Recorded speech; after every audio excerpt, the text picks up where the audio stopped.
Purihin ang Panginoon mga kapatid sa mga oras na ito at nais ko lang po hilingin sa inyo ang inyong mga pakinig, hiramin ang inyong mga pandinig na makinig sa mga ating tatalakayin sa mga pangunahing lunas sa mga karamdaman na kagaya ng tagyawat o acne.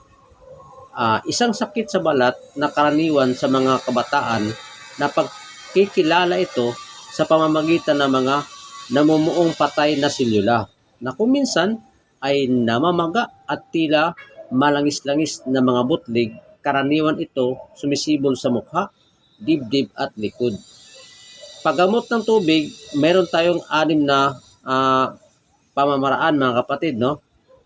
Una-una, hugasan ng mabuti ang mukha ng maligamgam na tubig, gumamit ng sabong, hindi matapang. Gawin ito ng 3 ulit maghapon. Pangalawa, pagkatapos na hugasan, pasingawan ang mukha minsan isang araw sa loob ng 15 minuto. Pangatlo, iwasang hawakan ang mukha ng mga daliri, gayon din huwag titirisin ang mga tagyawat. Pang-apat, uminom ng maraming tubig at katas ng prutas. Pang-5, matulog ng sapat mga 7 hanggang 8 oras araw-araw. Ang panghuli, iwasan ang mga matatamis at magawgaw na pagkain, mga chocolate at nuwis, kumain ng saganang gulay at prutas. Dito naman tayo sa paggamot ng halaman.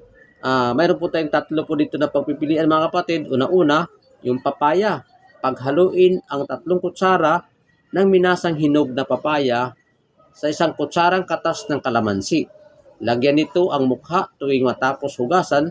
Panatilihin itong hanggang 30 minuto pagkatapos hugasan ng maligamgam na tubig. Kung magagawa, panatilihin ito sa buong magdamag.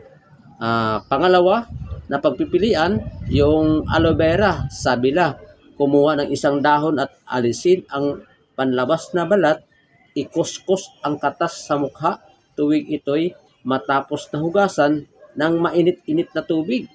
Panatilihin ito sa loob ng 30 minuto o kaya ay sa buong magdamag kung matitiis. Yung huli nating pagpipilian, yung romero. Kumuha ng 5 dahon, durugin at katasin, ipahid ang katas sa mukha pagkatapos na hugasan ng maligamgam na tubig. Panatilihin ito sa buong magdamag. Yun po yung mga pangunahing lunas sa karamdamang tagyawat o acne. Yan po, salamat po sa Diyos mga kapatid.